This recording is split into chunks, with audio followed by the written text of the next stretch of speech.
नमस्कार जी, मैं मंजू। आज नवंबर की 29 डेट है और मैं अपने बहन भाइयों को गाजर ग्रो करना बताऊंगी।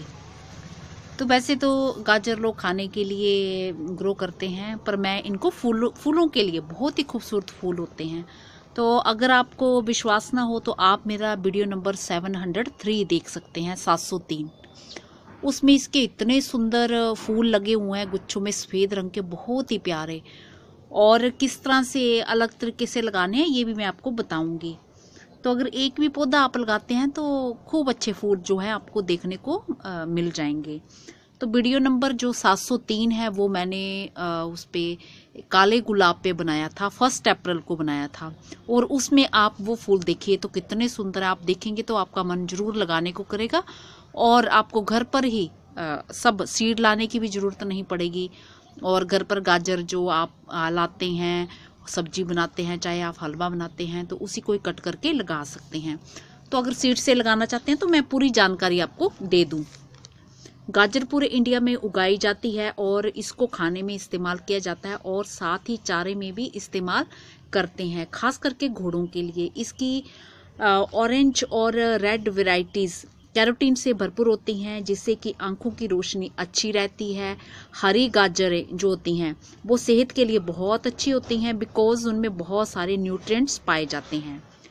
गाजर की दो तरह की वेराइटीज़ होती हैं, टेम्परेट और ट्रॉपिकल। जो टेम्परेट वेराइटीज़ होती हैं वो साल में 2 बार लग जाती है, जबकि ट्रॉपिकल वेराइटीज़ ज़्यादातर एक ही बार लगती है। गाजर की कुछ वेराइटीज़ हैं, जैसे पूसा केसर, पूसा मेघाली और पूसा यमताग्नि वगैरह। प्रोपगेशन कैसे करते हैं? गाजर को मिड अगस्त से लेके दिसंबर शुरू तक सीड से ग्रो किया जाता है। जो ट्रॉपिकल वेराइटीज़ होती हैं उन्हें तभी लगाना चाहिए जब जो टेम्परेचर है थोड़ा गर्म हो, इसलिए उनको सितंबर एंड या अक्टूबर की शुरुआत तक लगा देना चाहिए। और जो टेम्परेट वेराइटीज़ को जो होती हैं उन्हें तब लगाना चाहिए जब क्लाइमेट थोड़ा ठंडा हो जाए। पहाड़ी इलाकों में गाजर को मार्च से लेके जुलाई तक भी लगा सकते हैं। इसे सीड से ग्रो किया जाता है, ये मैं आपको पहले ही बता चुकी हूँ। और अगर पौधे बड़े पास पास हों तो उनकी थिनिंग कर देनी चाहिए। इसके आसपास के जो घास फूस निकल आते हैं वो उन्हें आप निकाल देना चाहिए, क्योंकि ये जो गाजर का पौधा होता है ये बड़े धीरे धीरे ये बढ़ता है। घास फूस अगर आसपास होंगे तो वो सारे न्यूट्रिएंट्स जो है मिट्टी से ले लेंगे और फिर गाजर को बढ़ने नहीं देंगे। और इसको सनलाइट कैसे चाहिए? गाजर ठंडे सीजन में उगने वाली जो है क्रॉप है। टेम्परेचर के जो टेम्परेचर कैसा रहता है उसके हिसाब से इसका कलर और ग्रोथ पर जो फर्क पड़ता है। गाजर उस समय सबसे अच्छी चलती है जब जो टेम्परेचर है 20 डिग्री के करीब रहे। इसे 4-5 घंटे की जो धूप है वो काफ़ी है। और सॉइल कैसे इसके लिए बनानी है? सबसे अच्छी ग्रोथ के लिए गाजर को लूज लोमी सॉइल चाहिए। मिट्टी हल्की एसिडिक होनी चाहिए। अगर ज़्यादा एसिडिक हो तो गाजर अच्छे से नहीं चल पाती है। इसमें अच्छे से तैयार किया हुआ मैन्योर जो है डालना चाहिए। जैसे मैं आपको बताती रहती हूँ कि क्या क्या डालते हैं। गोबर की खाद जो सड़ी गली खूब अच्छे से तैयार हो वो डाल सकते हैं। और इसमें वर्मी कंपोस्ट डाल सकते हैं। किचन वेस्ट से तैयार कंपोस्ट वो आप डाल सकते हैं। ये सब चीज़ें आप डाल सकते हैं। और जहाँ गार्डन की सूखी पत्तियाँ वगैरह उनका चूरा करके भी आप डाल सकते हैं। तो इसे जो फर्टिलाइज़र पसंद होता है वो पोटाशियम की इसे काफ़ी ज़रूरत होती है, इसलिए पोटाशियम का फर्टिलाइज़र इसे देना चाहिए। और वाटरिंग कैसे करनी है? इसे ज़रूरत के हिसाब से पानी देना चाहिए। अगर पानी की कमी हो तो गाजर ज़्यादा ग्रो नहीं कर पाती, और अगर ज़्यादा पानी हो जाता तो गाजर क्या होता है वो सड़ जाती है। इसकी लीव्स के मुरझाने से पहले ही पानी दे देना चाहिए। जैसे हम पानी कहीं पर देते नहीं है तो लीव्स जो होती हैं वो थोड़ी सी मुरझाने लगती हैं, तो वो हमें पता चल जाता है कि ये पानी पौधा मांग रहा है। तो बस वो होने से पहले ही आपको पानी दे देना है। और मैंने आपको बताया मैं किस लिए ग्रो करती हूँ। मैं इसके खूबसूरत फूलों के लिए से ग्रो करती हूँ और मैं सीड से नहीं लगाती हूँ। वैसे मैंने लास्ट ईयर सीड तैयार किए थे। मैं गाजर जो खरीद के लाती हूँ उसी से ग्रो करती हूँ। तो मैं आपको बताती हूँ कि किस तरह की गाजर आपने लेनी है। तो ये जैसे मार्केट से आप गाजर लाते हो तो ये क्या करते हैं कि ये यहाँ से ये दुकान वाले ये पूरे कट कर दिया होता है, और जब ये पूरा कट कर दिया होता है तो ये न्यू ग्रोथ ये जैसी हो रही है ये नहीं होती है फिर। तो उनमें से गाजरों में से सब ऐसे इसी तरह की थी और एक मुझे इस तरह से दिखी। तो फिर मैंने इसको 4-5 दिन के लिए किसी बैग में ढक के रख दिया। तो जब बैग में ढक देते हैं तो ये न्यू ग्रोथ होना ये शुरू हो जाती है। और अगर ये चीज़ अच्छे से, इसको भी खूब कट किया हुआ, ये भी कट किया हुआ, ये थोड़ा थोड़ा रह गया हिस्सा, अगर ये अच्छे से ऊपर से कट नहीं किया और अच्छे से हो तो ये ग्रोथ बहुत जल्दी होती है। और इसमें फिर ये न्यू रूट्स भी, ये वाइट कलर की देख रहे हैं, ये न्यू रूट्स, ये छोटी छोटी, ये वाइट वाली, ये जो ब्लैक कलर की हैं ये भी रूट्स हैं पर ये पुरानी हैं, और ये वाइट कलर की ये न्यू रूट्स हैं। तो लगाना कैसे है, क्योंकि जब हम ये गाजर को कट करके ग्रो करते हैं तो इसमें गाजर नहीं बनती है, सिर्फ फूल आते हैं और आप घर पे सीड तैयार कर सकते हो। तो मैंने सीड इसलिए नहीं ग्रो किया क्योंकि मेरे पास मैं खुद ये सब अपना गार्डनिंग का काम देखती हूँ और कभी कभी हेल्प भी ले लेती हूँ, और जितना मुझसे काम होता है बस मैं उतना करती हूँ। तो इसको फिर मैं सिर्फ फूलों के लिए इसके पौधे लगाना पसंद करती हूँ। तो मैं 1-2 पौधे और लगाऊंगी। ये देखो रूट्स, ये न्यू रूट्स तैयार होगी। तो करना क्या है आपने कि ये कट करना है, यहाँ से ऐसे कट कर लो, यहाँ से इस तरह से।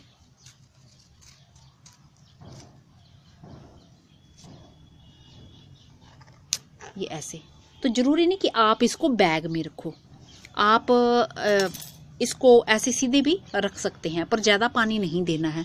तो इस बार मैं कोई बड़ा पोट नहीं, लास्ट टाइम भी मैंने छोटे पोट में लगाई थी, पर इस बारी में ये बिल्कुल छोटा सा, ये छोटी सी टोकरी, क्योंकि इसमें मुझे गाजर तो बनानी नहीं है, सिर्फ रूट्स फैलने के लिए इसमें काफ़ी जगह है।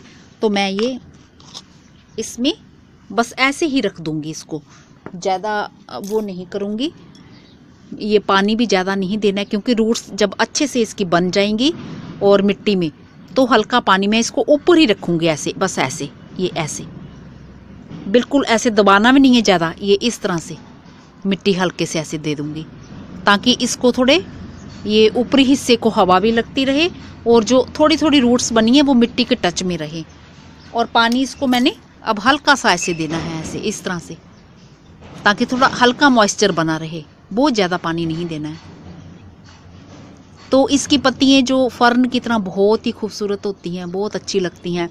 और फूल तो आप ज़रूर देखना, ये ऐसे बस इतना पानी देना है और ये धीरे धीरे ये हल्का सा गिल्ला हो जाएगा। और दूसरी बारी पानी मैं तब दूंगी जब मुझे लगेगा कि ये पानी इसका सूख चुका हो, तो तभी देना है, और ओवर वाटरिंग नहीं करनी है। तो बस यही सब करना है। और इसके जब ये पत्तियाँ, अब ये क्योंकि मैंने बैग में इसको रखा था तो ये पीले रंग की हैं, तो पत्तियाँ फिर ये ग्रीन होना स्टार्ट हो जाएंगी और फर्न की तरह बहुत ही खूबसूरत लगेंगे। ये देखा एक शैलो पोट है, तो इस बारी मैं इसमें ग्रो कर रही हूँ। बाकी मैंने किचन वेस्ट मटेरियल के ऊपर जो नीचे कंपोस्ट तैयार हो रही है और ऊपर ये मैंने मूलियाँ ग्रो की थी, तो ये मेरी मूलियाँ इतनी बड़ी बड़ी हो गई हैं। जो मैंने मूलियाँ चिड़ियाँ खा गई थी, ये ट्रांसप्लांट की थी, तो ये भी सब लग गई हैं, सब की सब लग गई हैं।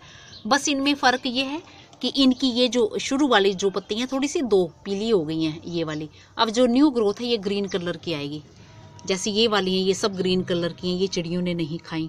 और ये जो ट्रांसप्लांट की हैं, ये बस ये ट्रांसप्लांट करने वाली ये हल्की सी अब न्यू ग्रोथ जो है इनकी, ये ग्रीन कलर की है। और ये मेरे जो मैंने शलगम लगाना सिखाए थे, तो ये सब शलगम भी उग गए हैं, बहुत ज़्यादा उग गए हैं। ये इतने तो मेरे को चाहिए भी नहीं, ये उग गए हैं। बाकी आज मैंने ये सलाद पत्ता 2 रंग का ये ट्रांसप्लांट कर दिया है। और अभी बादल सुबह हो रहे थे तो मुझे कुछ नेट वगैरह देने की ज़रूरत नहीं। और ये मैंने आपके सामने जो सिनरेरिया के लगाए थे, तो ये सब चल पड़े मेरे, कोई भी पौधा ख़राब नहीं हुआ। ये भी चल पड़े, ये भी चल पड़े, क्योंकि इनके ऊपर मैंने नेट दिया था। और ये आप ये भी लगा दीजिए, सिलोसिया भी ग्रो कर दीजिए। तो आज मैंने ये सिलोसिया का भी एक प्लांट जो है ट्रांसप्लांट किया है और इधर रखा है। और मेरे ये जो मैंने ट्रांसप्लांट किया था, ये भी मेरे ये पौधे ये देखो चल पड़े हैं। मैंने 2 लगाए थे, मैंने कहा पता नहीं कोई मर जाता या नहीं चलता, एक तो रह जाता, पर ये दोनों के दोनों चल पड़े हैं, ये देख रहे हैं। और आज मैंने ये डॉग फ्लावर भी ये कुछ ट्रांसप्लांट किए हैं, तो ये दोपहर के टाइम किए थे, आज बादल हैं तो ये अच्छे से चल रहे हैं। तो बादल के टाइम हमें खूब फ़ायदा लेना चाहिए और खूब सारी पौध जो है ट्रांसप्लांट कर देनी चाहिए और वो 100% चल पड़ती है। होप करती हूँ कि आज का मेरा वीडियो पसंद आया होगा। और ये बहुत लंबे टाइम से ये एस्टर भी मेरे गार्डन में खिल रहे हैं और ये फूल बहुत लंबे टाइम तक बना रहता है। तो जो मैंने पौध ये ग्रो की थी और तैयार हुई थी और अब मैंने इन्हें ट्रांसप्लांट करना शुरू कर दिया है। और ये फूल वही हैं जो मैंने सीड से आपके सामने ग्रो करना सिखाया था। तो 3.25 महीने में इनमें फूल आना स्टार्ट हो गया और लंबे टाइम तक ये बने रहते हैं। नमस्ते जी, शुक्रिया।